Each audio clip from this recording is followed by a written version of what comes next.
All right, let's do it live on a Football Friday edition of Cleveland Browns Daily. I am merely Bo. He is the great Z. Loaded up. Over-unders 345. Brooke Pryor, 4 o'clock. Keys to victory at 420. Your scores coming in at 430. It is the Browns. It is the Steelers. How you living, buddy? I'm doing well, man. Steelers week. Let's go. Let's get ready. It's beautiful out there. What? What, Fila? What Fila? What is it? Oh, I already did it, man. I didn't send it to him. He wanted the insiders. Looking for his insiders report. Looking for the insiders. There it is. Get the kid his insiders report. That's what you need. That's what you need to do. Yeah, that's the way that's got to go. I know. I feel good, man. Feel good. Let's go. Let's go. We're ready to roll. Yeah. Let me start as well. You're welcome. Scores. That was a layup yesterday. That was a layup. Layup. Never in doubt. Was not in doubt. I'm guessing you had a fun time texting with your father. Oh, he was just so chesty. Cloud nine. I bet he was. Like, I really honestly. Do you think he's going to switch allegiance? I think right now, if it's Niners-Giants NFC Championship game, I can't say for certain what he's going to do. It's amazing. Remind me in the break, be like, just the absurdity of it. He had one great line that you're really going to appreciate. Would he rather have hello, Gibby.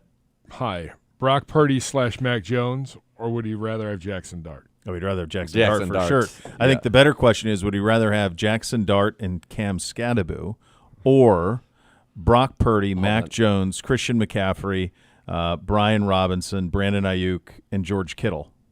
And he still might take the two Giants. Ricky Pearsall. Ricky Pearsall might make him question it. But the rest of that, it's probably still. No. I think let's go the two for two. Well, he'd take the 2 for 2 in a second. I know he's going to take the Giants. Let's see. Would you rather have Scadaboo and Dart or Purdy and here we go and McCaffrey? Right. Yeah. He's going to take the two Giants in his sleep. Christian McCaffrey is one of the best players in the NFL. He is not right now a rational man. Or no, he's going to take the two Giants for sure. And CMC. I know he's going to pick the two Giants. It's a heavy favorite that he's going to take the two Giants. You know what it is about the two of those as we wait for his response? Dr. J and I were talking about this because we were talking about, like, what does this mean for the Giants long term? I don't know. I don't know if it means anything. I don't know if it means anything. I don't know if it means they have the quarterback of the future. I don't know that it means that they have the quarterback for a month from now. But here's what I do know. On a Thursday night in October, if you were at that game as a Giants fan, you had the time of your life. Yeah, feeling pretty good. You're feeling really good. And I think as sports fans, we forget, what we're doing, and there's all this analysis of what's the right thing to do long term, and you got to worry about cap space here, and you got to worry about getting this quarterback here and this here.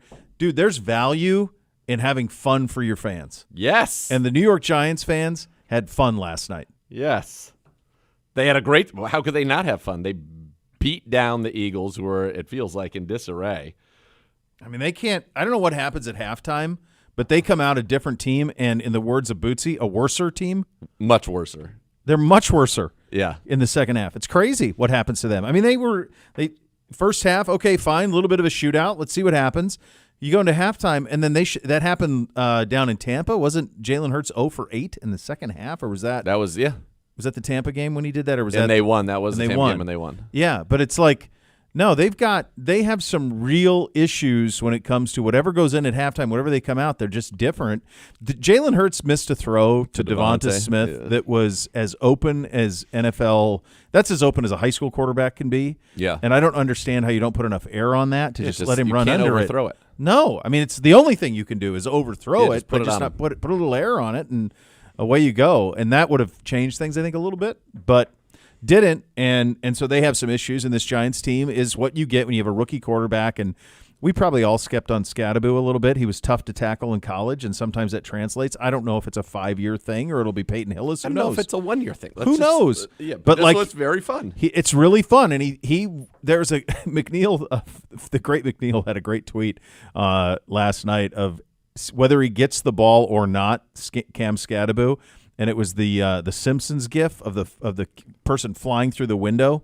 With that's what he is. He just bounces off things, like reckless abandon. Yeah, I mean, I can't imagine it's sustainable, but it's sure fun for right now. It's so fun. That's the thing. They are a very, very fun team. Yeah, and that's great for their fans. Now, at the same time, last week they probably weren't very fun for their fans. No, they lost to New Orleans. Went down to New Orleans and lost. Yeah. But when you do win, that's fun. And they did win on national TV. I was on a program earlier today where somebody was like, oh, man, did the Browns blow it not getting Darden? I said, well, why didn't you ask me this last week? Yeah, right. Where were you last week? To which they had a good response. That's not how this works. We only ask you when he does something really good. That's right, yeah. But, yeah, it's just we'll see. We'll see. But that was fun. Both of those guys, it feels like, need to make some adjustments to their style to make it 17 games. Jackson Dart hurled his head into a defender's helmet trying to get a first down. And that's a nice thing that you're excited about as a rookie. I know you saw this play. That is not something that can happen for long-term success in the league. And headbutting is a celebration, and headbutting is not a great idea. And no, it's not. Take it from me, we're older men. We remember Gus Frerotte knocked himself out of a game. He did. Headbutting the wall. The wall. That's right. In a helmet. He did. He did do that. Be careful. No, for sure. But it's fun for now for them, and I'm happy about it. And it's very fun. For Philly, there is. I still think they'll be fine. I mean, they were playing without Jalen Carter last night, and maybe that's a little bit part of because he can be pretty disruptive when you talk about an All-Pro in the middle. But everybody's got injuries already.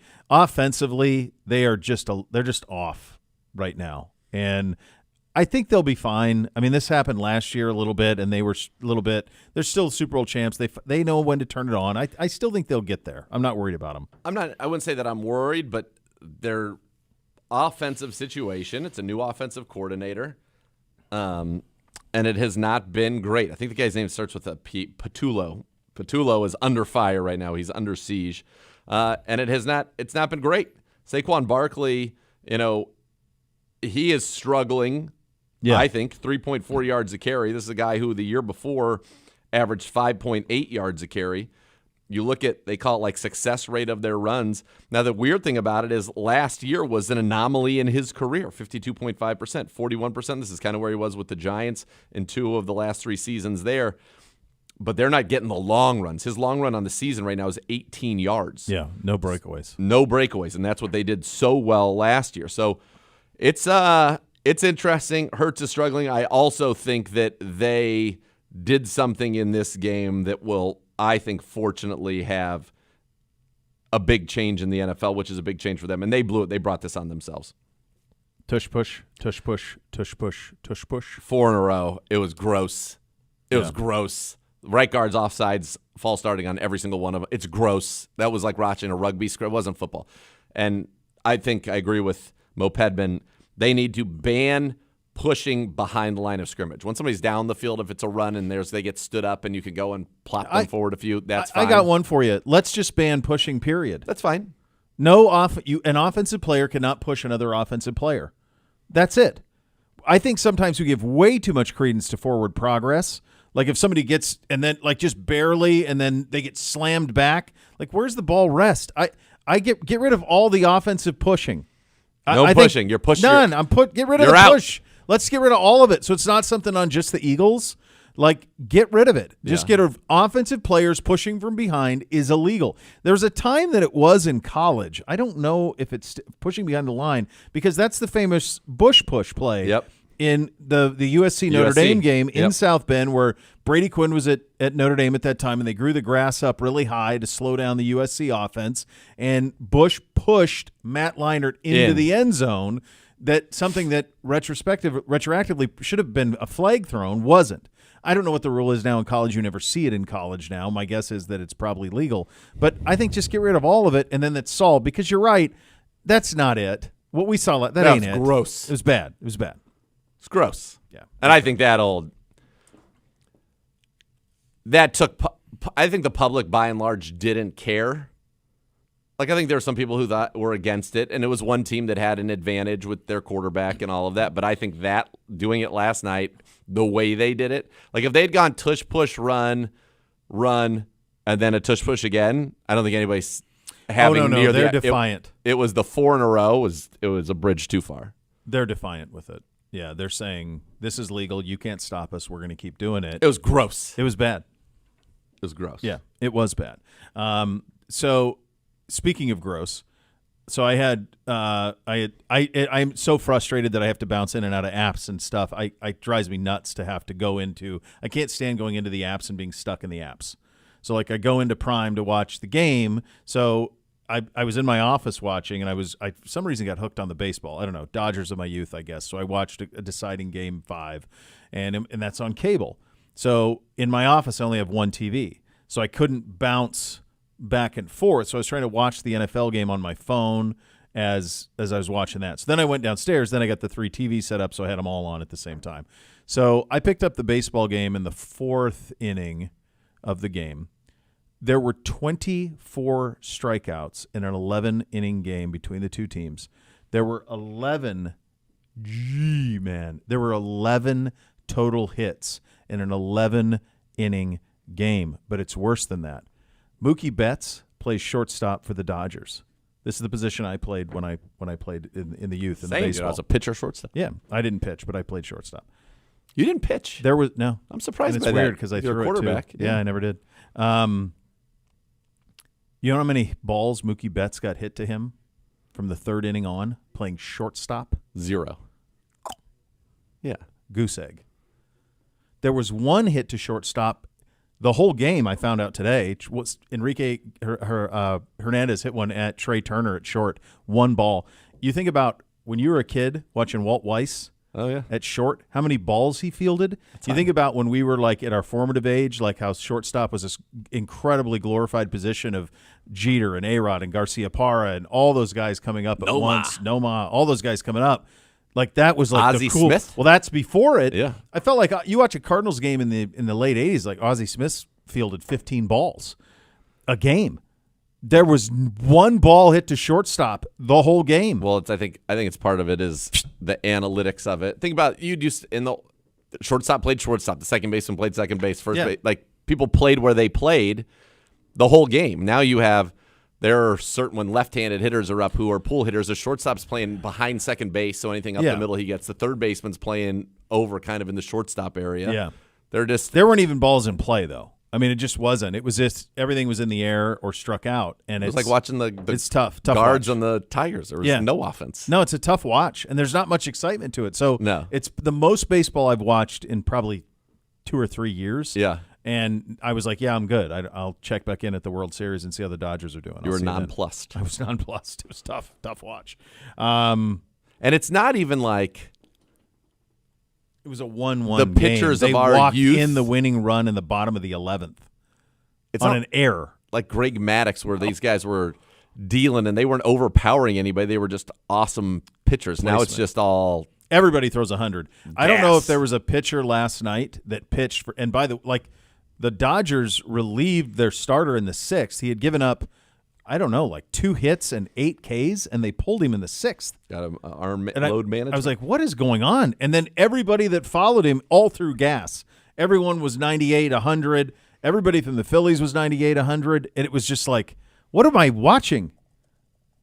A couple of hacks at it, and it fouled off, and then strike out, fly out. That's it. Nobody did anything. It was brutal watch. But for some reason, I got hooked into it, and that's the way that it went. Practice has wrapped up here for the week. We head to Pittsburgh tomorrow. Yeah. The game, of course, at 1 o'clock. Your final injury report is out for your Cleveland Browns. Mike Hall is again out. 6 weeks. Yeah, man. Holy cow. I know. What's the injury? Just refresh everybody. Do we know exactly? Well, he had a knee injury that needed surgery last year, but he was supposed to be ready for camp, right? At least the beginning of the season. And he wasn't placed on injured reserve, which means they did not expect him to miss 4 games. And yet, we have. So it's definitely a little surprising to be where we are. Yeah. Right now. Yeah, it's very surprising. Well, he's obviously had it. I mean, clearly a setback. Yeah, you don't need to be a rocket scientist to figure that out. Now, have we gotten any of, the insight into that? No. Will we? Probably not. No. I'd be curious to know what's going on, but they don't have to share that kind of injury stuff. Now, what's weird is he's putting in practices, like limited practices, but apparently is not any closer to going. And so he's basically has eaten up a 53-man spot for 6 weeks. Yeah. Yeah. So very disappointing. Everybody else is good to go. The billion-dollar question: who is your backup quarterback this week in Pittsburgh? It is Shedeur Sanders. Shedeur Sanders. There you go. So there you go. How about it? And listen, the fact is, obviously you don't want to see the backup quarterback. You want your starter to be healthy and playing well, and hopefully Dylan Gabriel can do that in his first start going into Pittsburgh. What is it about that place other than how good their teams are that makes it difficult? Or is it just their teams are good? I mean, they've been good, but that doesn't mean we haven't won there since 2003 in the regular season. Yeah. I'm 0-12. Yak told me today, who's our great spotter who's going on the trip, he's 0-20. He's 0-20 over there. That's right. Yeah, they're better. They've been better. It's known. But, usually you fluke into something. And we've seen some moments there. Yeah, and then the cruel part of it is the one time you did win, it was in the playoffs, and it was cool, but it was in front of 200 people. Yep.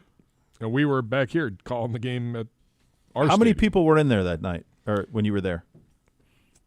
400. Two of my goofball friends got in, somehow even ended up in places that they shouldn't have been allowed. Well, there was, It's if on brand you for were your in, people. if you were You in, had free reign. you were in. Yeah, if you were in. Go wherever you want. It was just that the first few rows behind each of the benches. That's it. That was the whole stadium. The whole stadium. It was weird. Do you ever look back on that? That year for you? Going by yourself to cover games? And there was nobody? That just all of that kind of bleeds for me. No, I remember it. The one that jumps out to me the most was Baltimore, because that was truly a nobody was there game. Yeah. That was week 1. Truly nobody was there. I mean, me, the Ushers, and the Ravens band. There had been no that's preseason games. Remember, that's the right. first game was week 1. Week 1, yeah. There was no trial and error with the whole calling it off of TVs. Nothing. Okay, good luck. Jeez. Here you go. Crazy. Absolutely crazy. Yeah. All right, there you go. Those are your hot topics today, presented by University Hospital's official healthcare partner of your Cleveland Browns. As I mentioned, your over-unders coming up at 3:45. Brooke Pryor behind enemy lines, our good buddy from over in Pittsburgh. She will join us at 4 o'clock. Your keys to victory at 4:20, and then your scores coming up at 4:30, as is customary. Barking Backers, official dog fan club of the Cleveland Browns, is back for the 25 season. Membership's available now at barkingbackers.com. Barking Backers is presented by Milkbone and in association with Embrace Pet Insurance and Pet Supplies Plus. We're off and running on a Football Friday edition of Cleveland Browns Daily. We're presented by Valley Bet, official sports betting partner of your Cleveland Browns. Please bet responsibly on 850 ESPN Cleveland.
Welcome back to Cleveland Browns Daily, brought to you by Ballybet, an official sports betting partner of your Cleveland Browns. Very happy now to be joined by representatives from two great companies and great partners. Marissa Kiefer, the president of the University Hospitals Rainbow and Babies and Children's, and Alex Harris from the Cleveland Co-op, vice president of Great Clips. And you guys have partnered. There's a Great Clips Children Miracle Network Hospitals partnership to really try to do some good in the community. And so, Alex, I'll start with you. Why is this partnership so important to you, and how can people participate?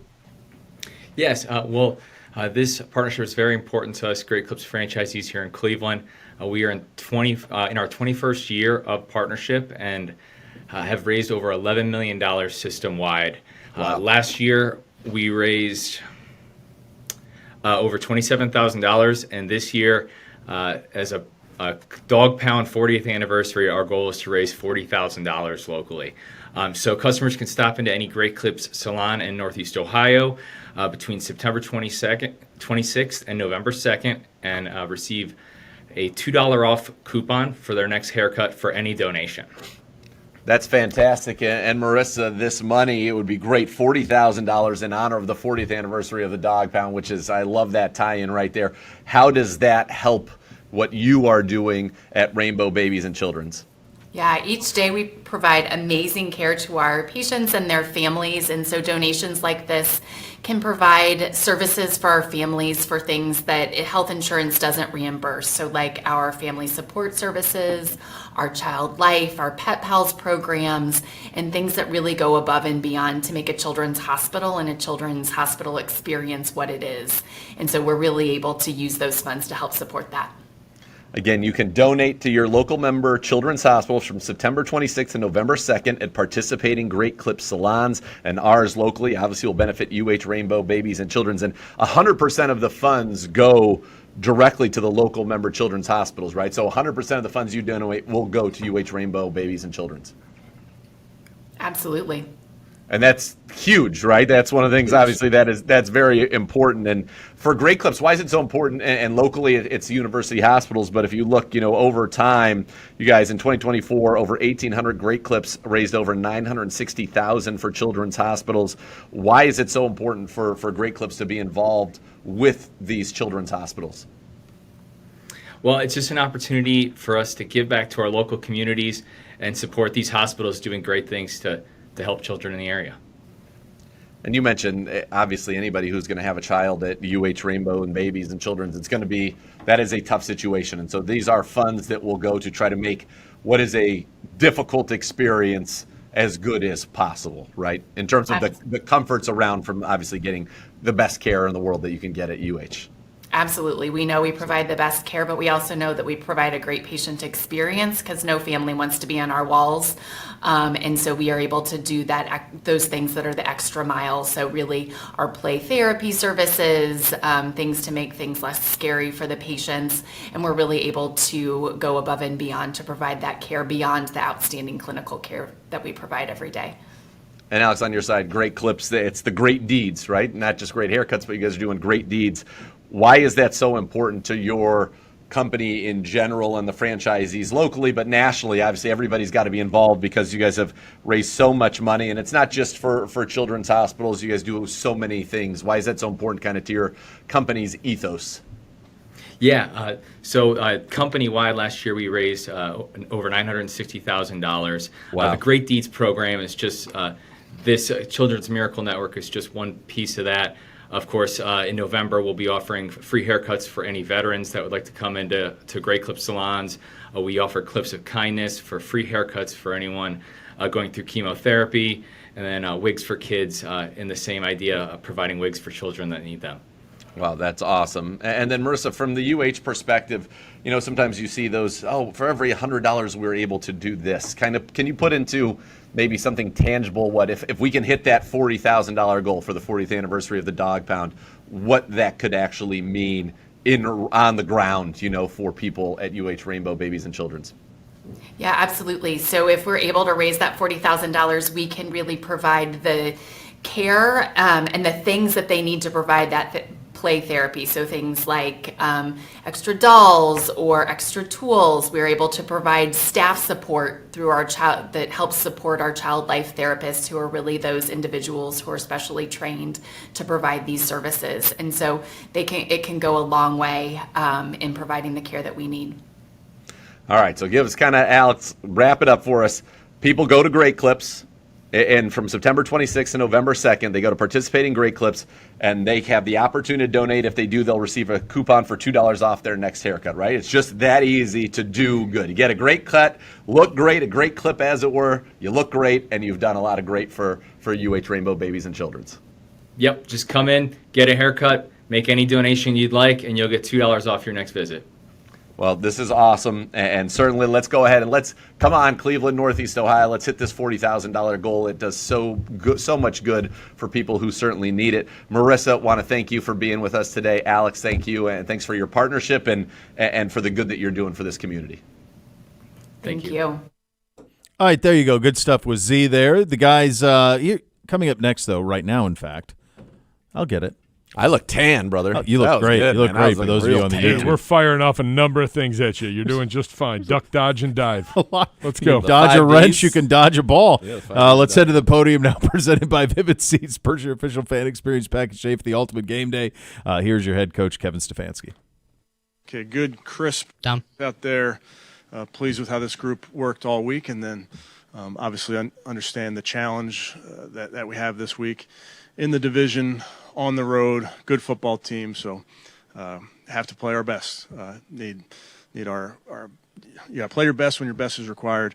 And obviously that's what our focus has been as an offense, a defense, and a special teams this week. So excited about the opportunity. But with that, I will take any questions. Make a trade on a Wednesday night. Like, how difficult is that, and what have you seen from Tyson since he's been here? Yeah, happened late at night, like you mentioned. So you want to make sure you talk to a bunch of the guys. I didn't get a chance to talk to Greg until that next morning. But, yeah, the guys, I think Coach Schwartz summed it up very well. I mean, these are tough because you get so close to your teammates and that type of thing. But we're excited about Tyson coming in here. He's a really good football player. He fits in really well culturally, personally, and I think schematically. This is a really good football player that we're excited to have. Decided yet if Shador is ready to be your number 2 quarterback for this game? Yeah, Shador will be the backup. Is your thinking in that? Yeah, like I told you guys on Wednesday, I'm always thinking about our players and what's best for our players, and I want to make sure when it comes to young football players, particularly at the quarterback position, that you are intentional about your decision making, and that's really all it is. So excited for all of our guys. And having never been in the number 2 role, so what's the key that this week and even Sunday? Yeah, I think the big thing there is all of us play our role throughout the weekend on Sunday, and obviously that backup quarterback role is a little bit different. We're doing everything we can to support the starter, and then you have to be ready in a moment's notice. That's just the life of backup players at every position, and we've said that, here over the years all the time, that you have to stay ready so you don't have to get ready. But again, that's our job as coaches, as players, to be ready when called upon. Only taking 2 quarterbacks then to for this game? We've done it before. You talked about Aaron Rodgers might be the best thrower I think you've Yeah. ever seen. We've all seen it, but what do you like most, and is there a throw that stands out from all the times you've gone against him? I've seen a lot of them. Just natural arm talent, the whippiness of his motion and how the ball comes out of his hand. I've seen, unfortunately, a lot of those throws as a coach with the Vikings. I can remember early in his tenure when he came in and, not a lot was known about him. Obviously, a top pick in the first round, but hadn't played. But just the natural ability to rip the ball to all areas of the field was very, very impressive. Where's Rodgers for you on arm talent that you've seen in the league? Like all time? Yeah. I mean, that's not what he is now, but No, but like at his peak? at his peak, it's way up there. I don't think know if he makes the Mount Rushmore, though. he might be the George Washington on the Mount Rushmore of accuracy plus velocity. He might be that. That's he fair. might be the number one at that. I think from pure arm talent standpoint, the Mount Rushmore that I would be contemplating from just, again, pure arm talent standpoint would be Marino, Yeah. Elway. Yep. Jeff would be on that list. Jeff George would be on that list. I know. I was going to save him for last. but yes, Jeff but George. He's on there. I mean, he's Jeff George. Those three. Moon had a rope. Randall Cunningham, Mike Vick. Mike Vick had an absolute rocket. Cannon. Yeah. You know, he's probably the strongest arm I ever saw. And he just could. It was a flick. Yeah. I think he might was be a the flick. Now, I don't know if he could, you know, because like that urban legend like around Jamarcus Russell was real. Like he could throw it 80 yards. He could. He could do that. But it just was, there was zero accuracy at all. Yep. But the arm talent was the arm talent. Rodgers might be the best combination of accuracy and velocity, though. I mean, he's in that Marino realm of just could put it anywhere. I agree. Yeah, he was unreal. He was unreal for a long time. You hit on that yesterday. I hadn't contemplated that he'd only been in one Super Bowl. Yeah, only in so one. So weird that they didn't get over that more. No, and it's one of those things when you think about his accomplishments and you think about what, you know, his resume is, to have only appeared in that is a big hole on that resume. What does it have in common with the guy he preceded? Samesies. Yeah. Favre, same thing. Yeah. Just won the one Super Bowl, Favre won a bunch of MVPs too. I think he won 3. Rodgers won 4. 4, yeah. 7 MVPs. Yeah, but just 2 it's great. It's wild because they actually have, for the longest time, I thought it was going to be the Colts that had this quarterback lineage. The Niners have obviously had a great quarterback lineage in their history, but to go from, because Don Majkowski wasn't a stiff, and then straight to Favre, to Rodgers, to Love in succession, but is wild. It's the master class of it, but it's also, it's crazy they only won 2 Super Bowls with all that. Because two are first ballot locks. They went to 3, right? Because Favre lost to Elway. He lost to Elway. Yeah. And then beat the Patriots, lost to Elway, and Rodgers They beat the Patriots with what? Is that like a Desmond Howard big return in that game? There was, but I don't think that game was particularly close, if memory serves. My mind's eye says it was like in those ugly uniforms. Yeah, it was like 38-24 or something like that. Yeah. I mean, the Packers were the better team, for sure. And then the other one is Gibby's buddy getting spun by the Packers on the sneak with Elway. Yeah. So that did it, and they were huge favorites in that game. All right, coming up next, we go one-on-one with Harold Fannin Jr. You listen to Cleveland Browns Daily. We're presented by Ballybet, official sports betting partner of your Cleveland Browns on 850 ESPN Cleveland.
Rumpke Waste Recycling, great place to start and build a career. Check out the latest opportunities to join the team that's working together to keep your community clean and green. Learn more at rumpke.com. Now here is Z one-on-one with Harold Fannin Jr. Very happy now to be joined by the leading receiver for your Cleveland Browns in terms of receptions, tight end Harold Fannin. Harold, we've gotten to talk a few times because you're out there making plays. So let me ask you this now. 5 games in to your NFL career. That would be like halfway through your college season. Now you're not even a third of the way through your first rookie season here. What's this all been like now? And do you feel like you've kind of really settled into the NFL game? Yeah, going to the games now, obviously I'm way more calmer. Probably say a lot more focused to details, things like that. Yeah. Have you blocked more in these 5 weeks than you have did in your entire college career? Probably the answer is you probably blocked more in 1 week than you did in your entire college career. Well, I'll say last year. Yeah, probably, yes. yeah. But, like, my college career, nah. But, yeah, last game was definitely, one of those type of games, man. Yeah. Got to get your nose in there. Physical front. Well, it's going to be another physical front here going to Pittsburgh, but we'll get there in a second. Number one, what did you think of the trip to London? It was dope, man. I've never been out the country. Okay. So that was my first time. It was dope. Great game atmosphere, things like that. Pretty fun. And you got your first touchdown. Got your first touchdown in the National Football League in London. Yeah, I don't know if that counts because it was overseas. No, it counts. That's your first career touchdown. That counts. You have the ball, right? Yeah, I got it. Okay. Sure. All right. When the play's called in the huddle, I was talking with your tight end coach, Christian Jones, yesterday. He said as soon as he heard the play call, he was like, there's a good chance this is going to be Harold's touchdown. Yeah. Were you thinking that too? Yeah. When I took my first step and he bit, I was like, oh, yeah, free. It was so free. So was it hard not to be too excited? Because you have to imagine, so you get the play call and all right, I got to sell it enough, but you're also probably thinking in your mind let me just get out there so I can get the ball. Yeah. Is that a tough balance to sell enough of the block so that you can engage them into that before you get out there? Yeah. You don't want to, think too much after catching the touchdown, catching the ball, whatever. I was kind of already excited midway catching it, so I could see what you was talking about. Yeah. But yeah, obviously, man, you so excited in the moment. You got to make sure you do the first thing is catch the ball. What did everybody say to you after you got your touchdown? I don't even remember. Did you do a celebration? I don't remember. We were doing it in the broadcast. I don't remember if there was a crazy. Was there nothing? It was just simple. I just pointed up, man. Thanked the man upstairs. That was really it. That was it. In your mind going into it, had you planned if when I catch touchdown I'm going to do this, but then in the moment it was just you were caught up in the moment so you forgot? It was so funny because you're in the play obviously the night before, and I did the same thing. I just pointed up, and hey, there it goes. There it goes. Hey, practice makes perfect, right? There we go. Yeah. What's it been like for you being in that tight end room? Obviously, I got a chance to know your tight end coach yesterday. Great guy. Guy's really impressive. And then obviously you got David in there and Blake and Sal. But what's it been like, being in there with David and you guys both get in the end zone in the same game? You're already laughing. He's entertaining. He's going to bring the energy. There's no doubt about that. Yeah. What's it been like being in there with those guys? Obviously it's been great, man. David is an outgoing person. Been here for a while, a lot of experience. You can tell, he just loved the plays, loved the building, things like that. His energy is very contagious. So, obviously coming here to work every day is always fun when David here, for sure. How are you feeling when you got off the flight to London? Because it was a red-eye. We fly through the night. Were you able to sleep on the plane? Yeah. Yes. I was blessed. I had one of those lay down seats or whatever, so I wasn't too tired, but I definitely felt something. Were you on his bus from there to the hotel? No. I was Okay. There was a lot of music played on his particular bus, which I'm very happy. I was not on that bus because I don't sleep well on planes. Gibbe and I were pretty big guys here, representing Bowling Green over there, the Bowling Green connection. There we go. We were not in laying seats at all. We were basically sitting in each other's laps, so there was no sleep. So I was just glad when I was on the bus, at least I got a chance to get a little shut-eye. Yeah. Was that wild for you, though, kind of just the whole experience, right? You fly in, we go out to this resort, kind of there's a field carved into a grove of trees, basically. Yeah, it was definitely a dope experience, man. Like I said, it's being out the country, for the first time. I'm definitely an eye-opener, definitely make me want to, go explore things like that more. Did you get into London on the day when you guys could go into London? Yeah. I went shopping, with Sal, a couple of the other guys, and we had a great time. Did you get anything special? Nothing special. No. Okay. Just really sightseeing. I will say this. The food that we had at that place, I've been with the team now since 2013. So when you were in like middle school, probably, that is the best food that we have ever had on a road trip. So I don't want you to think that like that is the standard. That is not the standard. That was way. Unbelievable. That was an unbelievable setup we had. Yeah, the breakfast was great. It was great. Yeah, the English breakfast. They're known for that over there. They're known for that. All right, we talked about this week. You mentioned the challenge, obviously, with Minnesota. Now here comes another big challenge, right? The Pittsburgh Steelers, and that is one of those defenses. You grew up in this area. You know, you've heard about the Steelers, Blitzburg, all of that. T.J. Watt, Defensive Player of the Year. Cam Hayward still on that team. They've got a ton of guys up front. Different front now. You get that back to that 5-man front. Yeah. When you guys kind of put them on tape and they've been opportunistic, they get the football. That's why they got 10 takeaways. What have you kind of seen from that team, and how excited? You mentioned last week you're blocking a lot. I imagine there's going to be a lot more physicality this week as well. Yeah, first I was just going to say it's kind of crazy because me and my brother used to actually grow up watching the Steelers. So I think it's kind of crazy that I'm like sitting here now watching them on film, preparing for them. When you say watching the Steelers, what do you mean by that? Like getting prepared for them. See their personnel, see how we're going to run our plays, things like that. Okay, all right. You could tell they got a good front five. Good I know when you were growing up, where you were rooting for the Browns. No, I didn't. I wasn't really into football. Like I never watched it on TV. Like I would just more just play it. Things like that. Yeah. My brother was the one who forcing the family to sit down and watch the Steelers. So that's where it actually comes from. So he was a Steelers fan, your brother. Yes. Okay, all right, that's what I was getting at. That's what I was getting at. Yeah. Pittsburgh Peepaw over here, big Steelers fan. It's sad. Hate to see it, man. With the brown shirt on too. I know you hate to see it. It's not true. He does think they have the best nachos in the NFL. Also not true, but we digress.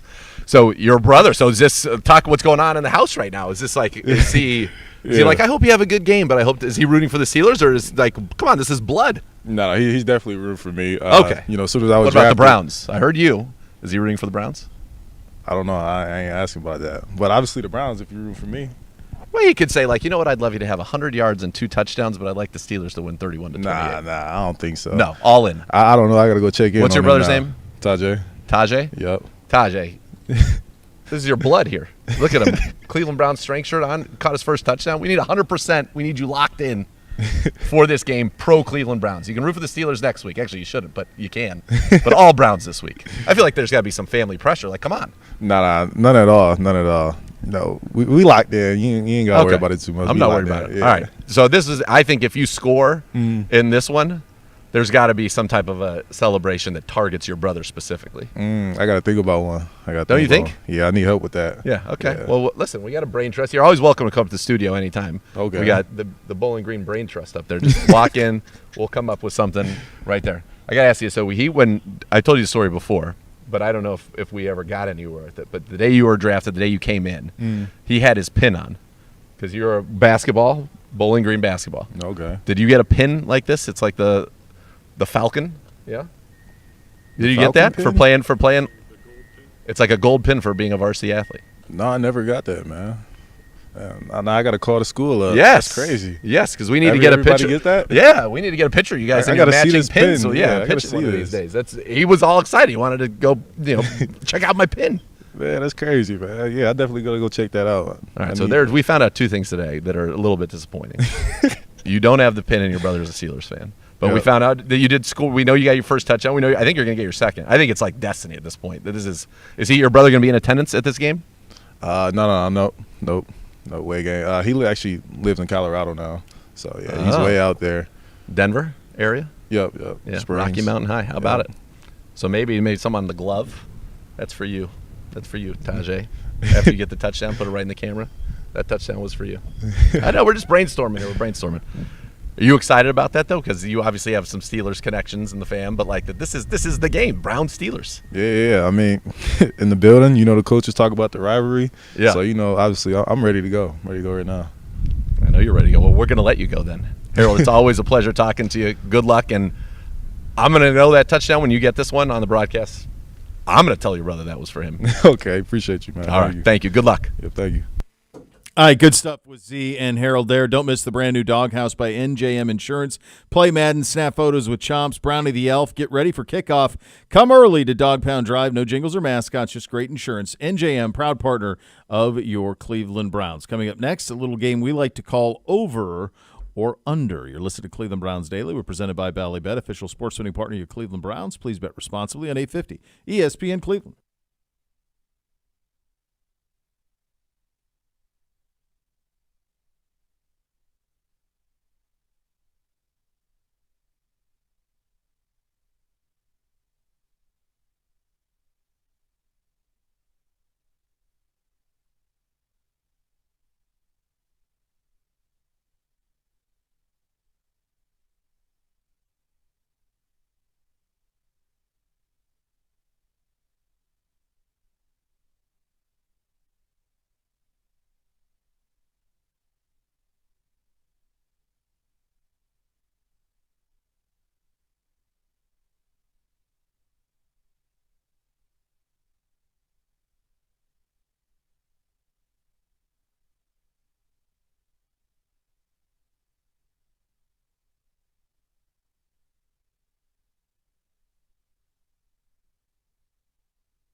Cleveland Browns High School Game of the Week presented by Ohio Cat showcases top matchups, rising stars across Northeast Ohio. Each week, fans vote for the game they want to see, and the winning team earns $3,000 in funding plus spotlight coverage on the Browns' social media. This week's matchup is Lake against McKinley. So there you go there. Time for a little game we like to call Over or Under. You guys were in London the last time, so when I was doing the audio of Over, Under. It was great. Yeah, so you missed all really of that. enjoyed So it was fun. So I got to tell you this. You weren't in. This was Monday after you guys were coming. Everyone's jet lagged from London and all of that. And I'm in here, and I'm tabulating the over-unders, and I go, you idiots tie every week. And Gibby goes, geez, idiots? I like to think I'm doing all right. Dude, hold on. First of all, so you do. So like it went 2-3, 4-1, then 4-1, 2-3. Then you both went 3-2. Then you both went 2-3, and now you both went 3-2. So and it's even Steven. You're 14-11, both of you. End of the game was just brutal for me because that put the over. I lost that, and then we had a sack that I would have gotten. But did Gibby also have the over on 5.5? He did. Okay, so that wouldn't so have that mattered. wouldn't But have the end of the mattered. game, But the that was one- a killer, dude. I was not that only was was his I win. sad. Yeah. That was. I was about to build a little separation into this. You were about to, yeah. Even a game would be some separation. All right, gentlemen, we're ready here. Let's begin. Trying enough from the clown. I'm trying. Let's start. Who went first last week? I can't remember. Let's go. Dr. Z goes first on this one. Dylan Gabriel passing yards. The number we're looking for is 195.5. Over, under. There we go. So the Steelers gave up their last time out, 350 to Carson Wentz. Yep. They have given up every single quarterback who has faced them has thrown for more than 200 yards. Had a great talk with Dylan today. Feeling the vibes. I'm feeling good. Over. It is. Gibby? I don't need research. Over. Gibby. Going with his gut. Over. Under. All right, passing touchdowns, Aaron Rodgers. The number is 1.5. Passing touchdowns, Aaron Rodgers, 1.5. I go over. What? 1.5? 1.5. I go over. All right. Okay, number one, likes tight ends. We always have a problem covering the tight end there. Not this year as much. They haven't thrown to tight ends at all. What do you bet this is the day this happens? Luck. Jonnu Smith has By the way, tight ends 75 yards. Tight ends who are lighting us up have 4 catches and 39 yards a game against us this year. Hey, He's not, right up he's there. not into research. Right up there with the Leave him sacks alone. that Green Bay allowed or didn't allow. Let's go. What happened that week? 1.5. Z? Under. Look, I'm taking the over. Like 2 is what my thank you for the low number. Next. Over. Under. If it was 2.5, would you have gone under? Yeah. Gibby? Yeah, I think 2 for him. I think you should have done 2.5. All right. I'll take your money. This was a tough one because neither one of these teams has much going at the receiver position. So the overriding committee did the best we could on this. You get Jonnu Smith plus DK Metcalf over under Chief and Fannin. So basically it's DK versus the 2 tight ends because Jonnu Smith isn't anything. Receiving yards. Zagura. Well, I'm up first here. Well, DK is the main. I thought you were going to maybe go Judy and Chief, which would have been interesting. DK's hit or miss too for them. They're not doing anything spectacular. No, they haven't had a lot of yardage out of those ones. And Jonnu Smith has done. Jonnu Smith has I think 40 yards on the season. Nothing. 70 yards on the season. So he's averaging just about 17.5 a game. DK is explosive, though. If anybody could get to 100, it's going to be DK. Fannin, I'm going to go reverse jinx for the betterment of this organization. There you go. And take DK Metcalf and Jonnu Sir Smith. Mix-a-Lot. Over. I'm taking DK and you're doing the Jonnu same. Smith as well. All right, there you go. Next. Over. Under. Sacks and turnovers. Gibbe. The number this week, remember last week we were 5.5, and we didn't get there. Got to We 5. Did not get there. No, got to 5. This week against the Pittsburgh Steelers, your sacks and turnovers number is 3.5, Gibby. 3.5. Over, but I don't feel good about it. Over. Because of how quick Rodgers gets rid of the football. Gets out quick. It's exactly 3 is what they're averaging on the season. 9 sacks, 3 giveaways. Guy making these numbers pretty darn good. Well, he's very good at the committees. The committee. I got the MIT kids. They're out back there working. What do you think we're paying those kids to do? Work. Come on. I'm not paying you Novel part of concept. paying you to Nan. Bilbo Beggins? Let's go. We haven't seen Bubba in forever. It's been a minute. What a treat. Yeah, what a real treat. And a big smile. Big That's smile. Nice. Good yeah. to see. Yeah, good to see. Yeah. Over. Next. Over, under. All right, Dr. Z. The actual 38.5.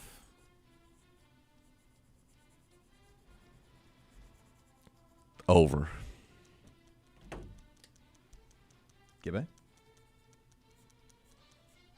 38.5. Giving it some real thought. Giving it some Yeah, I'm going to go over. Over as All right, well. so what's our – we have one You difference? have one difference, and it's the Rodgers pass touchdowns. That's it. All right, so one I'm of you gonna will be real be one salty up. in that booth if that kid he throws a second touchdown. I've threatened the G-Man with what happens Sunday. Threaten you with what happens on Sunday when that happens. What's your threat? Little G-Man. What's the threat? Best for off-air. You're going to make me Brooke watch you Pryor eat your coming up favorite next. nachos? Cleveland Browns Daily, They are 850 ESPN Cleveland.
OBM, the preferred provider of copiers and document services for your Cleveland Browns, will tackle any size office at 216-485-2000. Visit ohiobusinessmachines.com.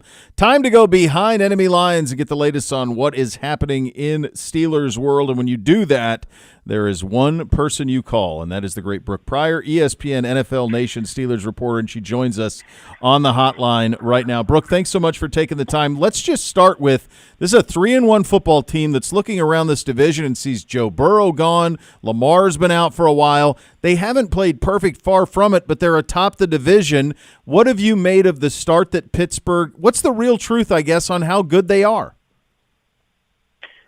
I feel like I'm still waiting to figure that out. I mean, it is kind of crazy that through 5 weeks, I'm still not sure if this is a good football team. I think the answer is yes. I mean, when I look at how they played through at least the first 3 quarters against Minnesota in Ireland, I mean, defensively, they looked much better. They held the Vikings to 6 points. The offense was clicking. They got DK Metcalf open. Kenny Gainwell was running crazy, but then the fourth quarter happened, and they gave up 15 points in the fourth quarter. And here's some behind the scenes. So in Ireland, I was kind of pulling double duty. I was there as a Steelers beat reporter and also kind of the national TV person there for ESPN. So I had to go down on the field to do a post-game interview, and you text, PR for each team, let them know. And then when the game is getting close to being over and it looks like the score is, going to hold, you text and you request who you want. Mm-hmm. I think I went down in the fourth quarter with 7 minutes left or so. The Steelers were up by 2 scores. Felt good about it, texted my request, and then all of a sudden I'm standing on the sideline and realize, oh my gosh, they really might blow this as the 81-yard completion to Jordan Addison goes. They score. They're on this what could be game-winning drive, and the Deshaun Elliott gets the game-saving pass breakup. That is the Steelers' season in a nutshell, is that it seems like they do a lot right, but they just can't be consistent, and that's the thing that's holding them back. But I think that they are a better team this year than they were last season when Justin Fields started, and they started out 4-2. Russ took over, and I think at one point they were 6-2, 7-2. I think this team is better and more complete than they were a year ago. Offensively, Aaron Rodgers getting the ball out faster than anybody in the league, but it almost kind of feels like what's kind of been stunning in watching them and then going and looking at the stats is Arthur Smith loves those 2 tight ends. You got Freiermuth, who had almost 650 yards and 7 touchdowns a year ago. Jonnu Smith was a Pro Bowler in Miami, but they haven't really been involved in the passing game at all. What's kind of going on with those tight ends, and is that something that we should look to expand, especially with Calvin Austin out this week and DK Metcalf's kind of been a one-man band in that receiver room? Yeah, I mean, I think the tight ends would like to tell you that there's going to be more of that this week, but part of it is that because he's getting the ball out so fast, some of those routes aren't developing for the tight ends, for Pat Freiermuth over the middle. It just hasn't been there, and that's kind of the byproduct of that. I think that Aaron's best bet at this point, because the offensive line has played better, but he still is, aware of their limitations. So he is getting the ball out fast. He's getting it to some of the shorter, speedier, shiftier guys, and then just relying on a lot of yak, unless he can get it to DK Metcalf, who then gets a lot of yak also. I think that it has been a little bit surprising that Pat Freiermuth hasn't been as involved. Same thing with Jonnu Smith. I think that I would expect to see tight ends involved more maybe against Cincinnati on Thursday necessarily than against Cleveland, mostly because for whatever reason, Steelers tight ends just feast against Cincinnati. So that's kind of the get-right game I've been targeting for these tight ends. So I don't know how involved they will be this week. I think I would look at more Scotty Miller filling in for Calvin Austin, using Kenny Gainwell in the receiving game a little bit, with Jaylen Warren being back healthy and taking some more running back snaps. I don't know that this is going to be the week for the Steelers tight end. So, just keep an eye on that if they're on your fantasy team. I don't know that I would start them. You mentioned Jaylen Warren being back. Kenny Gainwell has, the best game of his career last week, 134 total yards, 2 touchdowns. Warren has been only averaging 3.1 yards a carry. Gainwell was over 5 last week. Is this going to be a committee? How do you see these running backs being used? I do think it's going to be more of a committee than they initially envisioned. I think the initial plan was to have Jaylen Warren kind of take the bulk of the snaps, and then Kenny Gainwell come in as a change of pace guy, a third down back, those things. But one thing I think that really unlocked it for Kenny Gainwell against the Vikings is this jumbo package. It's like a jumbo supersize package with Spencer Anderson and Darnell Washington in there as extra blockers. Yep. That I really think opens some lanes up. And so I am interested to see how that impacts Jaylen Warren's stats this week, because I think it should help him get more than 3.1 or 3 point whatever yards per carry to get, some more lanes open up a little bit, because if he can find the opening, I mean, he can run through contact. He can hurdle guys. He is an extremely athletic, strong back. Just there wasn't much space for him to run early in the season when he was playing. So I believe that he's going to have a better game this week, but I think that there's going to be a little bit more of an even division of labor between him and Kenneth Gainwell than maybe what the Steelers initially envisioned. Brooke, what's it like covering Aaron Rodgers, and how has he fit in over there? I'm going to be honest. It has been less of a circus than I anticipated. Over the summer, I really did not think that it was going to work. I mean, not only did I not think that he was going to fit in what Arthur Smith wants to do, I didn't think that the personality would fit. I mean, the Steelers try to be low-key, at least when it comes to being vocal, being externally vocal. I mean, they don't do a lot of outside interviews. They have some team podcasts, but it's not a Cowboys, it's not a Jets, it's not some of these teams where it seems like someone's always airing dirty laundry. They try to keep it very much in-house, close to the vest. And based on Rodgers' past, being on McAfee, the documentary, all of those things, I was not sure how that would mesh, but he has not been doing McAfee Weekly. He has really, I think, fit in well in Pittsburgh. It feels like he's getting back to what helped him early in his career in Green Bay. I mean, it feels like he's one of the guys, and one of the reasons why it works, even though he is Aaron Rodgers, 4-time MVP, 20-plus years in the league, is that he does not hold himself like he's better than anyone else. He dishes it to guys, but he also takes it. If guys are making fun of him for whatever, he doesn't get, all bent out of shape about it. So I think there's been a good kind of give and take and a good rapport with him and some of the other guys in the locker room. I mean, even Vince Skoranek, who is, pretty much just a blocking wide receiver. He's not, one of the highest paid guys on the team.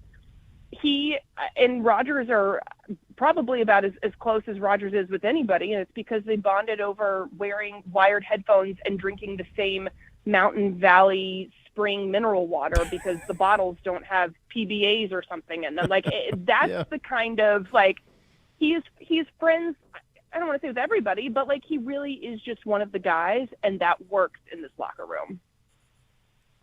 The Steelers always known for their defense, and this year the stats aren't great in terms of the numbers, and yet they are taking the football away. TJ Watt's come on, though, 3 sacks the last 2 games. Is this a defense that has just taken some time to gel with all the new additions on the back end, or is this not an elite defense? Can it be an elite defense? Because it's been kind of un-Steelers-like early on, but they're taking the football away, and that's why they're able to win so much. Exactly. It was very un-Steelers-like early on, and there were some factors to that. I mean, Derek Harmon, first-round pick, didn't play for a couple weeks dealing with an injury to his MCL from the preseason, and he was brought in to be that physical presence on the defensive line. And while he's out, Isaiah Loudermilk sprains his ankle, and he goes out. So they dealt with some attrition up front and on the back end. Joey Porter Jr. Being out since week 1 with a hamstring injury. And then Deshaun Elliott dealing with an MCL injury that he had in week 1. There were those issues, and then you add in the fact that they added new people. So some of their most veteran players are out, including Elliott, who has been a major communicator for that secondary. And then the guys who are on the field are not don't have a lot of experience in this system. I think it's just been really slow to come together. And I think that the way they played through 3 quarters against Minnesota is what they can be, But that fourth quarter where they had some significant coverage busts and gave up some really big plays, that's everything that has gone wrong with the Steelers defense through the first 4 weeks. That sometimes they are just a little bit out of position, and teams have been really good at making them pay. I think this is going to be a really tough matchup for the Steelers defense because Jalen Ramsey's questionable. I think that's going to be a tough call. If they didn't have a game on Thursday next week against the Bengals, I would feel better about saying I think he's going to play on Sunday, but I think that they're also very aware that the Bengals and the Bengals wide receivers, you probably Ramsey for that.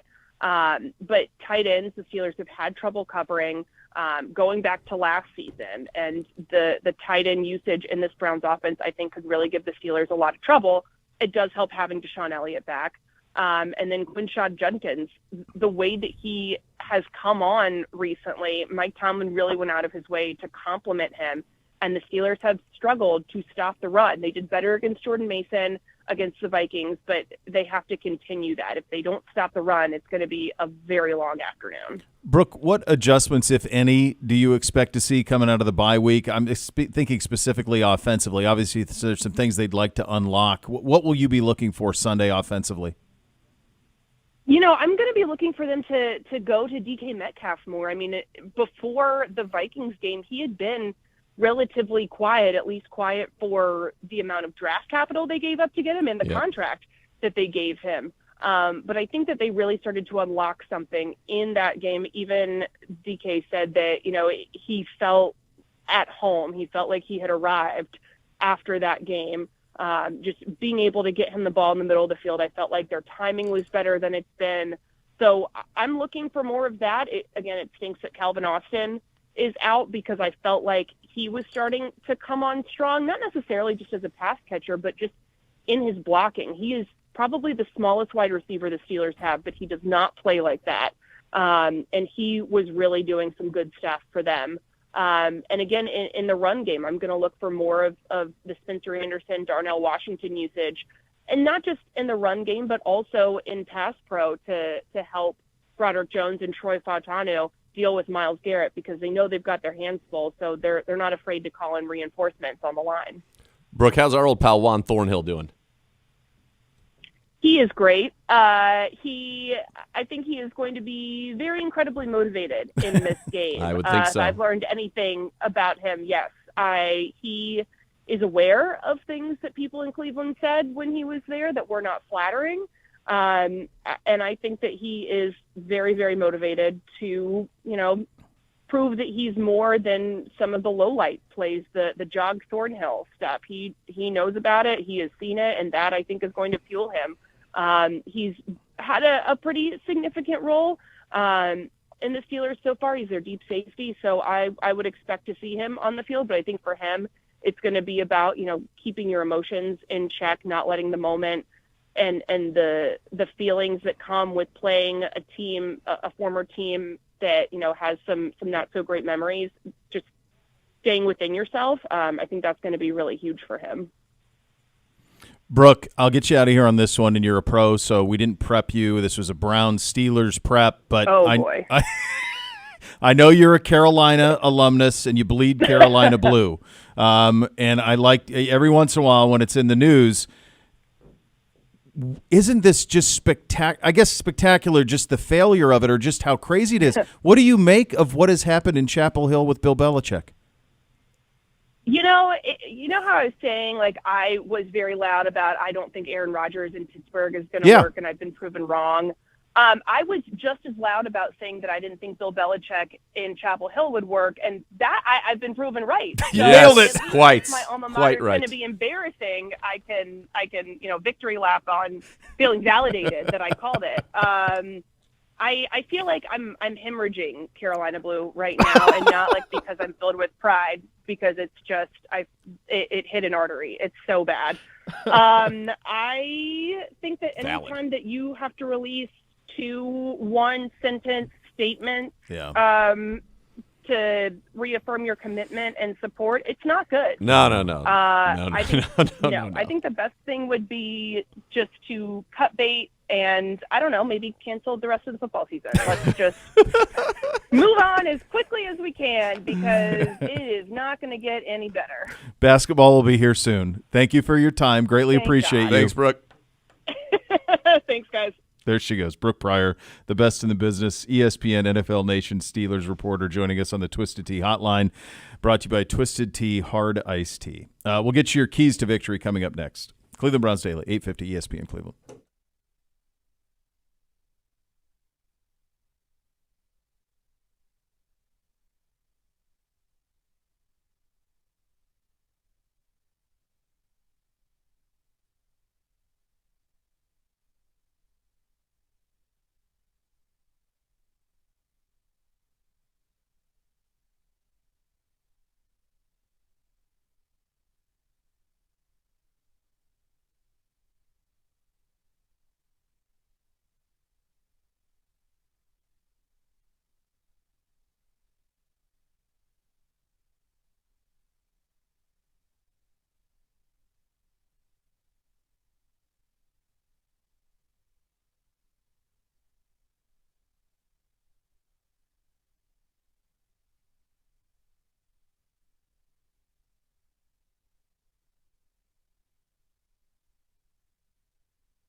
Add more fun to your fandom with the Bally Bet Sportsbook app. Download today. Get 50 back in bonus bets. You place that first wager of 10 or more. Bally Bet, official sports betting partner of your Cleveland Browns. Your Sunday forecast over in Pittsburgh, a high of 67, winds gusting up to 15 miles per hour, 84% chance of precipitation. I've done that twice this week. 84%?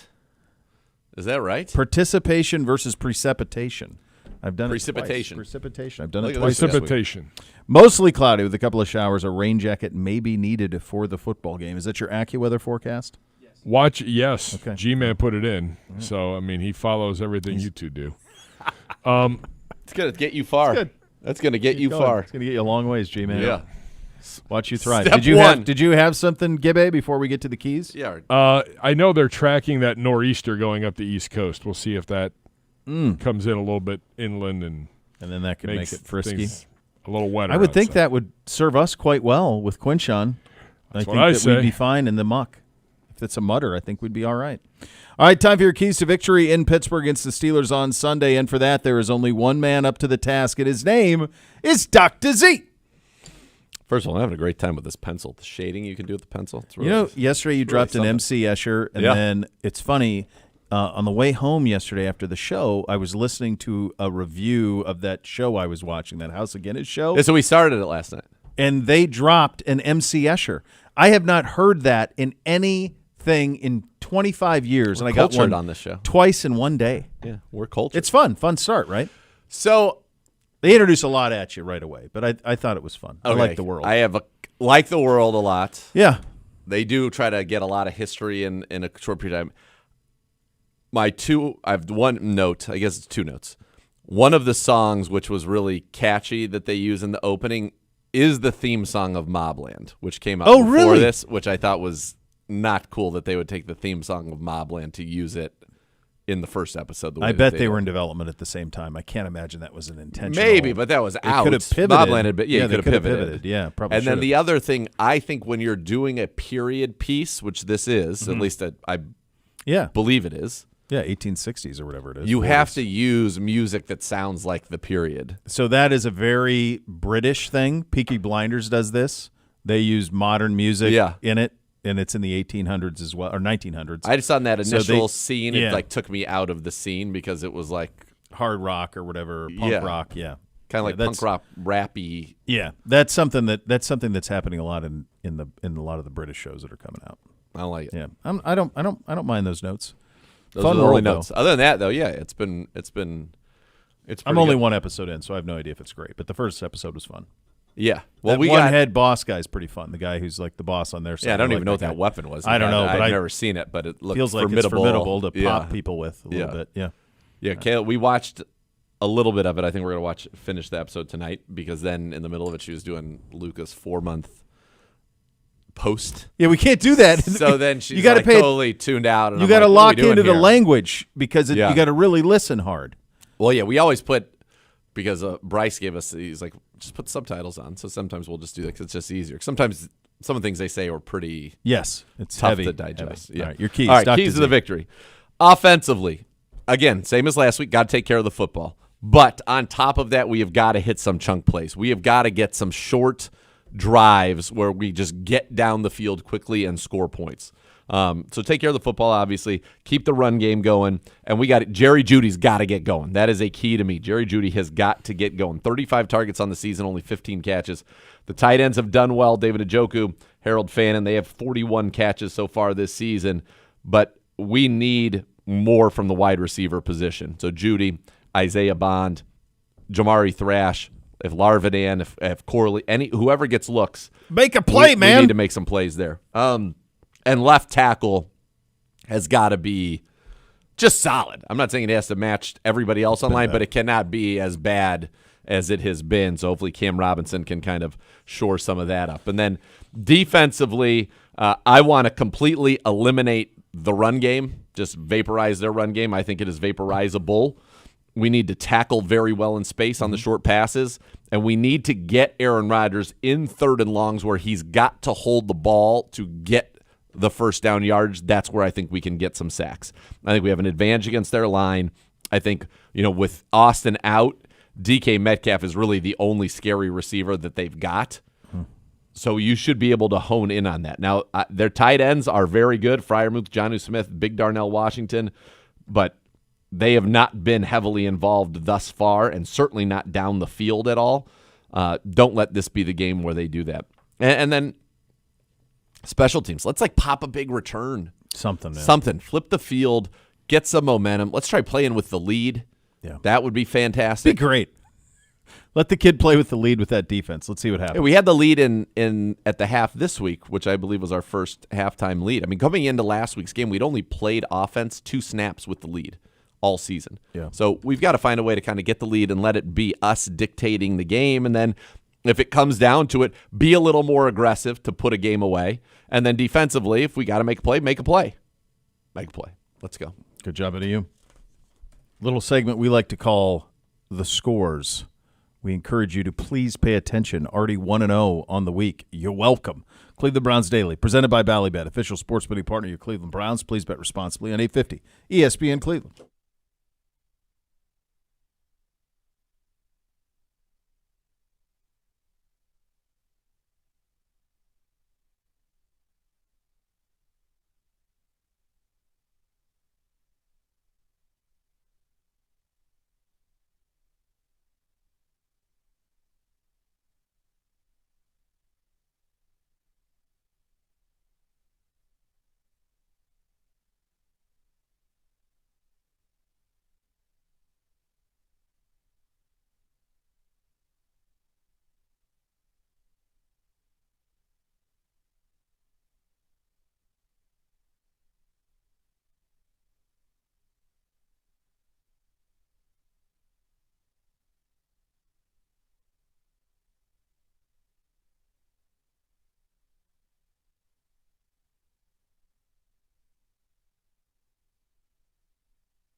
Score big with Howard Hanna, official real estate partner of your Cleveland Browns, is Northeast Ohio's #1 real estate provider, dedicated to helping you make the best move.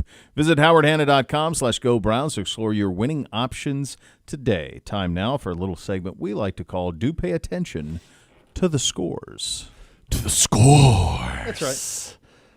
All right, last week. You did well, didn't you? Yeah, You did 9 and okay. 5 for me. Good job, buddy.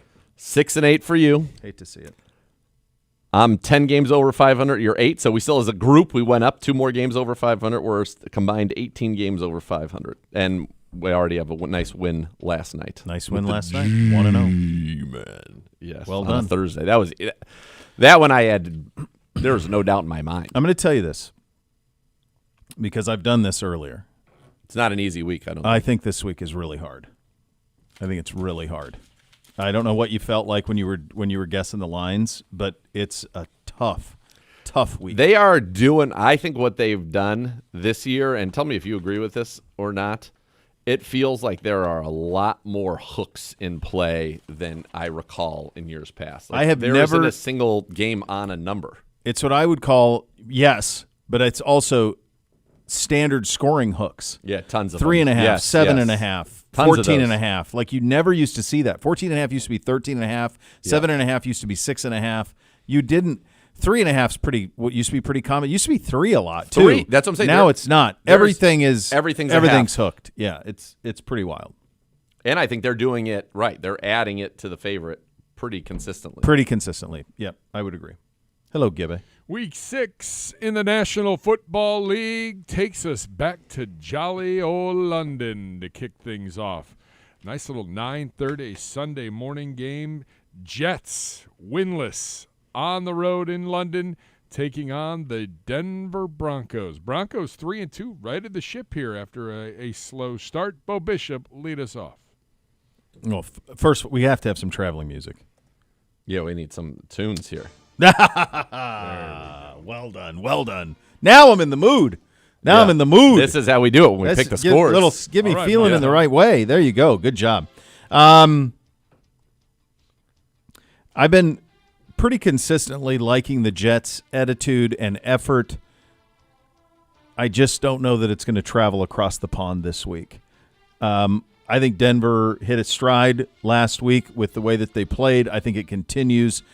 Give me the Broncos 27, Jets 17. By the way, Fields is now 0-26 when the opposition scores more than 21. Like, he's my guy. I hate him getting strays from me, of all people in this, but my God, that's pretty damaging. 27-17 Broncos.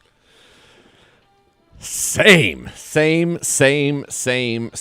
think the Broncos, I like them. That was a big win for them last week, coming from behind in Philadelphia. They've got some momentum. I think they're going to be able to suffocate the Jets. Onward we go to the 1 o'clock slate, and we'll kick things off with my new runner-up to the Gutless Falcons. Let me introduce you to the land of Gutless, the Arizona Cardinals. They've lost 3 in a row. They are 2-3. I don't know what the hell they did last week. Cardinals on the road in Indianapolis to battle the Colts, Nathan Zagura. Who's quarterbacking for the Cardinals? Just in the last 20 minutes, Kyler did practice. He's questionable. And I don't know. Let me check. Like. I don't know if the score tells you anything on that front. Indiana is a powerhouse. Let me just see if there's been any. No real movement. That's what it was. No, there is. There is movement. A point down. So less than. So I'll take that. Because either way, I'm going with blue and white. So I'll take it. You like the Colts huge? So I think if Kyler plays, this feels to me like a classic. Colts have this one well in hand. Up 14. You're saying, why can't it just be 7? Well, what are we doing here? Which scores are we working under? We have 7 Choose your and own a hook. adventure. Okay, but it's actually 6 and a hook. Now with the Kyler news. All right, what we need a ruling. Yeah. Need a ruling on this because I think we're going to go opposite. We're looking at G-Man. The G-Man's the authority. Gibby's made G-Man the authority on the scores.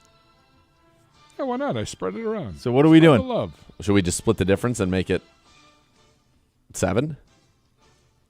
It doesn't matter as long as we're all on the same page on what it is. Sure. We'll do that. All right, so it's 7. All right.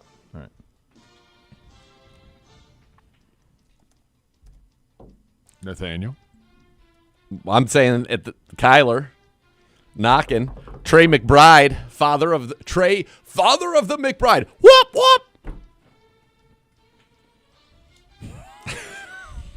I think Kyler's going to go to the back door. Colts 30-24. Kyler's going to go to the back door. I'm going to send Bootsy to go open it. He's going to look out the window and not see anybody because Kyler's so short. Yeah, smart. And the door's staying closed. Well, we'll find Stranger out. Colts, 31. Cards, 17. I just want this to be a closer game so they don't pull Danny Dimes in like the second quarter. Always come back to fantasy. That's all it is. For one of his 50 teams. The Los Angeles Chargers on a plane headed to South Beach. Speaking of potentially rainy weather and not so great. Chargers have lost 2 in a row. The injury starting to mount up there. Chargers 3-2 on the year, visiting the 1-4 Miami Dolphins. Bo Bishop. Did you know they put in Trey Lance last week because it was getting so bad for Herbert in terms of the way he was getting battered? They can't run it. Both their backs are out. It's crazy. What's happened with them? It's one big injury every single game. Yeah, it is. And yet, I think somehow they'll go down there and find a way. So I think it's going to be a gross game. Give me Chargers 16, Dolphins 12. I saw Mike McDaniel slunk out of that off that field. Yeah, I think that's looks... a broken man. Agreed. I'm with you. Chargers. Time to get supercharged here. Get these right here. Right the ship a little bit. Chargers 85, Dolphins 1. Next, New Orleans, congratulations. Won your first game of the year last week. Your reward, a visit from the New England Patriots, fresh off a Sunday night football win in Buffalo. Nathan Zagura. I love the Patriots. I like Drake May a lot. I like everything they're doing right now. Vrabes is cooking. I think they go, and this is the line they gave you last week told you New Orleans was going to win, which they did. This week says we're trying to make you think that, maybe they're frisky at home. They're not that frisky. Patriots by a billion, ram it. Patriots legit 37-7. I'm with you. Samesies. Saints up, Saints down. Bad teams yo-yo. They're a yo-yo team down this week. Give me the Pats big. Onward we go in the 1 o'clock slate. The Dallas Cowboys. They're not playing awful, kids. No, 2-1. Well. Although who's out for the year now? Knee injury. Miles Sanders is out for the year with a knee injury. Cowboys. It's Javonte Williams' team. On the road, visiting a very frisky Carolina Panthers team who can score some points and who have played very well at home. Not on the road, but pretty darn good at home. Bo Bishop. Yeah, they're yo-yo team, though, too. One up, one down. I've been riding that each week, riding the wave with. This is a down week for them, and I just see no scenario how they're going to be able to keep up. The Dallas Cowboys roll out of football and get 35, and I think they will. Again, I think they're this year's Bengals, and so I think Dallas goes over there and handles business. Give me the Cowboys 38, the Carolina Panthers 27. Right now the Cowboys you got to ride them while they're hot. Yeah, they are. I'm going to stick with it. I'm with you. Cowboys, huge. Can we please get a team to beat the Jacksonville Jaguars? Please. Anybody want that task? Are the Seattle Seahawks up for that task? They're good. Seattle, speaking of long flights, is every West Coast team traveling east? It sure appears that way. The Seahawks flying to the state of Florida to take on the 4-1 Jacksonville Jaguars, winners of 3 in a row. I do like the Seahawks. The Jags are red hot right now. Nathan Zagura. I like the Seahawks a ton. I think they're one of the best teams. They should have gotten it done last week. I think they're not going to have any ill effects from that. Jacksonville's being overvalued by being on national TV and by beating the Chiefs, which they did do. But the Seahawks and Sam Darnold, they go into Duval, and they get a big win. Seahawks 28, Jags 20. Yeah, samesies. This is pretty interesting. The Chargers are at the Dolphins, as cross-country as you can get. Seahawks are at Jaguars, pretty close to as cross-country as you can get. The Rams are at Baltimore, and the Niners are at the Bucks. Yeah, everybody on the West Coast is coming massive. All to coasts. Yeah. That's crazy. I mean, that's got to affect scores. Jeez. Samesies, though. Samesies. Samesies it is. Rounding out the 1 o'clock slate, Ramit on the road, as you just mentioned, in Baltimore. The Rams 3-2 on the year. Tough loss last week for them.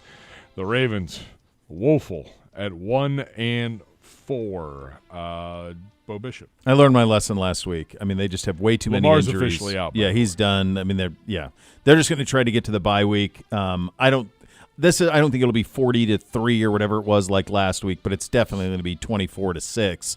So give me the Ramets. Ram at Stafford. It's easy peasy. It's lemon squeezy. Rams 58. Ravens 52. Oh, my gosh. You went oppo. It's just too easy. Who isn't doing it? But It's last too week there easy. were so many that were like 90% on, and it was – I know. To me, Yeah, this it's is one. crazy. This is just a complete This gut is call. the Do gut- I think the the gut Rams? call, gut call. I think the Rams win this one. I would be on them with just my head. Yeah, just but doesn't make sense. It doesn't make. It's too easy, and it's never too easy Again, in the I think National weather could play a factor in Football this one. League. Derrick Henry getting back to form. No way. Boom. Blue What? What? The Sunday late slate kicks things off with the Tennessee Titans, fresh off of their first win of the year. They are 1-4 on the road, visiting the gutless, and I mean gutless, Las Vegas Raiders.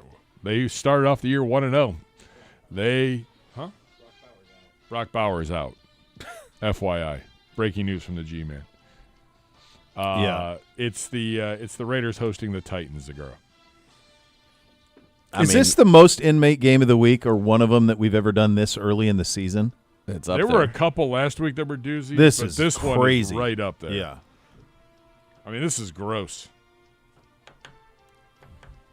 I mean, stay away in the real world Yeah. would be Run. my advice. Run and hide. Run away. The Raiders have no business being favored by this number over anybody. So with that in mind, they win this one 4-0. Good baseball game there. Yeah, I'm with you. I think this is just awful. I don't know that anyone would watch this thing. I don't think anybody. These two places, Tennessee's obviously having all sorts of problem at the top. The Pete Carroll is the NFL version of Belichick in Carolina. Like they're just lost. Their team's a mess.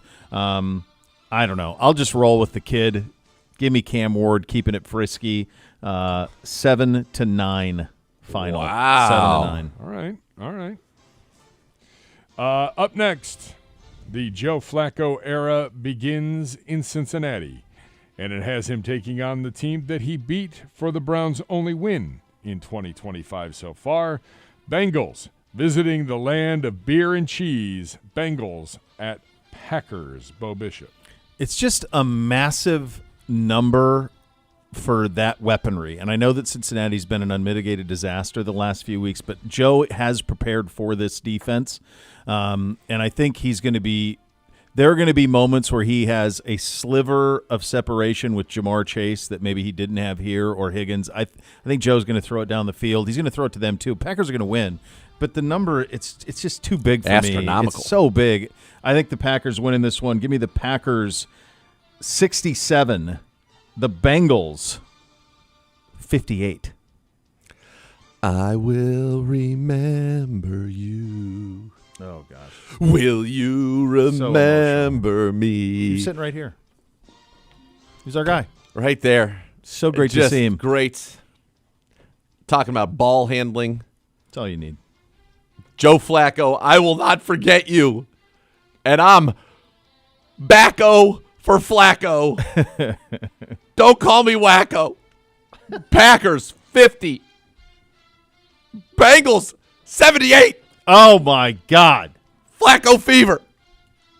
Good. Jamar Chase, 13 catches, 275 yards, 7 touchdowns. Flacco 848 yards, 6 touchdowns, 3 picks.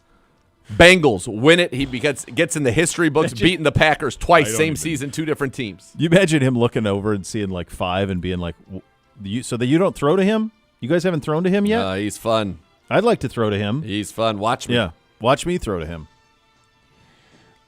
Next, the San Francisco 49ers have already played 3 road games. They are 3-0 on the road.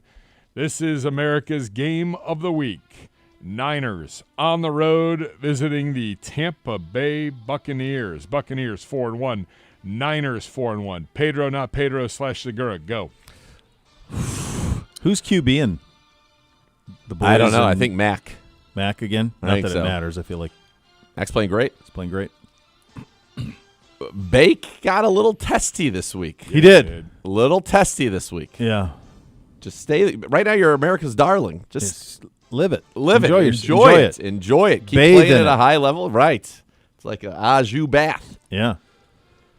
Bucks. Amazing you out there, like on a Oh, flatbed man, trailer. I can't wait. Oh, it's going to be so Bubbling au delicious. jus. Yeah. Just dipping your meats. dipping meats and eating them. I'd love to do it. I can't How get hard- that out. how can't can we get that do- vision out of my head. I feel now. like it's Thank not you. hard to do at all. Way to send me off to the weekend to Pittsburgh. I feel with like that it's in my so head. easy to do. Get him a stocking cap, like dude in like Yeah. January. Yeah. Stocking cap, warm au jus, flatbed trailer. Yeah. Dipping I'm in there. various Just bring a meats. hot tub. Put a hot tub That's on a what I'm saying. flatbed Hot trailer. tub. Fill it up. Fill it up with au jus. Yeah, and we'll then- get the Jets run so it's bubbling. I love it. I think it'd be great. Did we make a prediction here? Not yet. Nerd. By the way, Pedro just came at me with some information that I could not believe. He's been on a real heater lately, but showing that he's got a bigger bag of tricks than I may have Yeah. expected. How about from that? him. I He's didn't got see it more. coming. No, there's more. Oh, even more. Oh yeah, there's more. He gave me one right now that would fly in the face of what you would believe that he would have said, and therefore I feel like he's operating on all cylinders, just like Kyle. Bucks 27, Niners 28. Yeah. Outright. Yeah, samesies. It just feels like with all the injuries the Niners have that this would be slightly bigger. And I think Kyle almost thrives in these settings Yep. when he's got to cobble things together. Yep. I could see the bucket. Either way, this is a field goal game, but I like it. I think the Niners could go down there and win as well. So samesies. Finally, Sunday Night Football in the last minute here we have before the break. Detroit City heading to the land of barbecue. Lions at Chiefs. Sunday Night Football. Lions 4-1. Chiefs 2-3. Bo Bishop. I think Detroit is actually very, very good. They're probably playing as good as anybody in the league right now. And I think Kansas City, Xavier Worthy got dinged. So they're kind of keeping an eye on him this week. If he can't play, there's really nobody. I believe he has no injury designation. Oh, okay. He will go. So he'll give it a go, but he's been nicked. Either way, it's not enough. I'm done with the Chiefs in terms of on a week-to-week basis. It's more about matchups, and this is a bad one for them. I like the Leos winning on Sunday Night Football. Is what we have on the paper? This is the correct. Yeah. That's the correct line. Yep. Yes. If this line were opposite, if it was Detroit laying the points, 2.5. I would be on Detroit all day long. Yeah, but instead. Kansas City is. Yeah. Who's not jumping on the Lions? Everybody is. We just saw Kansas City lose prime time. The same thing happened with Philly a couple of weeks ago, though. Be careful. What happened Easy. a couple of weeks ago with Philly? Or no, it was Kansas City a couple of weeks ago. Was it 3 weeks ago? No, they were when they were Who came Time to in? wrap, boys. Yeah, we got to Make a go. prediction. Either way, you're opposite. Chiefs. Get it right.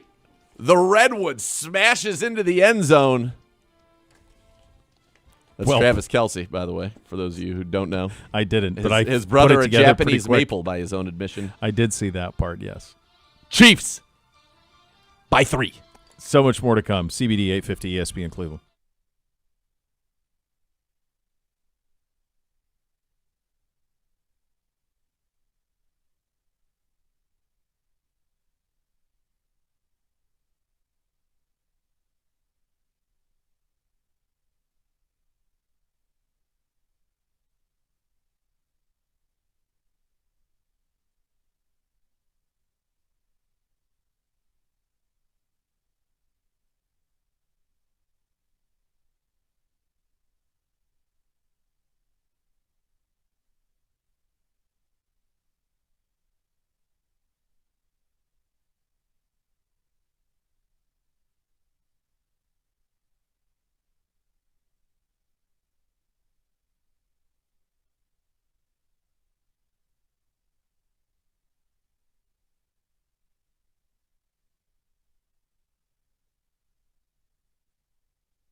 All right, this Sunday, 9 a.m., Browns game day with Ken and Gerard, 11 o'clock. The kickoff show with Andy and Tyvis, then 1 o'clock.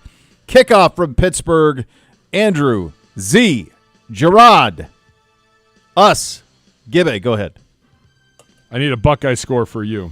Buckeyes 30. comfortable. I don't think they're going to score enough. 34 or 17, something like that. Okay. Yep. Zagura, Browns, Squealers from Pittsburgh. 20. Browns explode. 40-2.